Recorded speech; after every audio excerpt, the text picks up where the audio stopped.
നമസ്കാരം കൂട്ടുകാരെ, ഞാൻ പീറ്റർ ചോളു. ഇന്നത്തെ പുതിയ വീഡിയോയിലേക്ക് ഏവർക്കും സ്വാഗതം.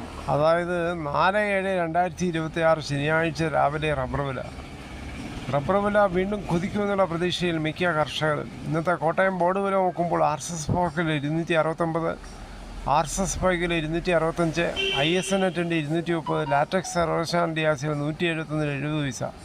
ഇതാണ് രാവിലത്തെ കോട്ടയം വില. കൊച്ചി വില നോക്കുമ്പോൾ RSS പോർക്കിൽ 269, RSS പൈക്കിൽ 265. അഗർത്തല വില നോക്കുമ്പോൾ RSS പോർക്കിൽ 261, RSS പൈക്കിൽ 258. ഒട്ടുപാൽ നോക്കുമ്പോൾ 80% ഡിയാസിൽ ഒട്ടുപാൽ കിലോ 171, 60% ഡിയാസിൽ ഒട്ടുപാൽ കിലോ 128.25 പൈസ.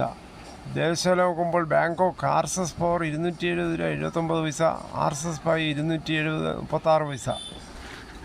കേരളത്തിലെ മറ്റിനം ഗ്രേഡിയം ഷീറ്റ് നോക്കുമ്പോൾ ലൂസ് കിലോ 259, ലോട്ട് കിലോ 225 മുതൽ 230 രൂപ.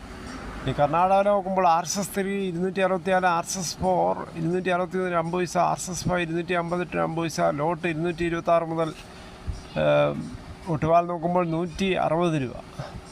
കേരള ഫീൽഡ് ലാറ്റക്സ് വ്യാപാരി വില 240, ഫാക്ടറി വില 250. വിശദമായി നോക്കുമ്പോൾ 25% DRCയിൽ 200 ലിറ്റർ ബാരലിന് 12,000 രൂപ, 30% DRCയിൽ 200 ലിറ്റർ ബാരലിന് 14,400 രൂപ, 35% DRCയിൽ 200 ലിറ്റർ ബാരലിന് 16,800 രൂപ. കേരളത്തിലെ വ്യാപാരിയില കോട്ടയം RSS പോർക്കിൽ 261, RSS പൈക്കിൽ 257, ഒട്ടുപാൽ നോക്കുമ്പോൾ 144 മുതൽ 156 രൂപ, ISN നെറ്റിൻ്റെ 217, 50 പൈസ മുതൽ 218 രൂപ. ആണ് ഇന്നത്തെ രാവിലത്തെ റബ്ബർ വില. ഇന്നത്തെ ഫീൽഡ് ലാറ്റക്സിൽ 3 രൂപയാണ് വർധനവ്. ദേശത്തും നല്ല രീതിയിൽ വർധനവ് ഉണ്ടായി. അതേസമയം റബ്ബറിൻ്റെ RSS 4ഉം 5ഉം സ്റ്റഡിയായിട്ട് നിൽക്കുകയാണ്. മറ്റു വിലകൾ നോക്കുമ്പോൾ സ്വർണ്ണം 22 ക്യാരറ്റ് 13,475, ഒരു പവൻ 1,07,800. ഇന്നലെ വൈകിട്ട് 1 ഗ്രാമിൻ്റെ മുകളിൽ 295, ഒരു പവൻ്റെ മുകളിൽ 2,360.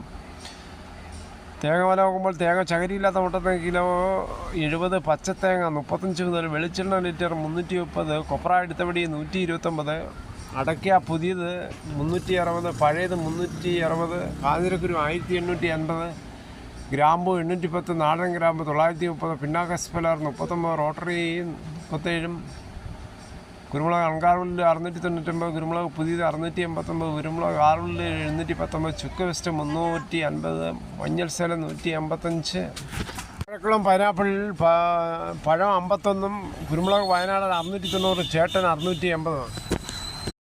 എന്തായാലും നമ്മുടെ നാട്ടിൽ പീഡന പരമ്പര തുടരുകയാണ്. കൊല്ലത്തെ പീഡന കേസിൽ പുരോഹിതൻ അറസ്റ്റിൽ. ഫാദർ ഡെന്നീസിനെയാണ് പോലീസ് അറസ്റ്റ് ചെയ്തത്. ധ്യാനം കൂടാനെത്തിയ പെൺകുട്ടിയെ പീഡനത്തിന് ഇരയാക്കിയെന്നാണ് കേസ്. മറ്റ് പുരോഹിതരെയും വഷളാക്കുന്ന സമ്പ്രദായമാണ് ഇവൻ്റെ കയ്യിലിരിക്കുന്നത്. ഇതിനുള്ള പുരോഹിതര വിശ്വാസത്തിന് തന്നെ നാണക്കേടാണ്. എന്തായാലും ഇവനൊക്കെ നല്ല ശിക്ഷ കൊടുക്കണം. ഇതോടുകൂടി ഈ വീഡിയോ പൂർണ്ണമാവുന്നു.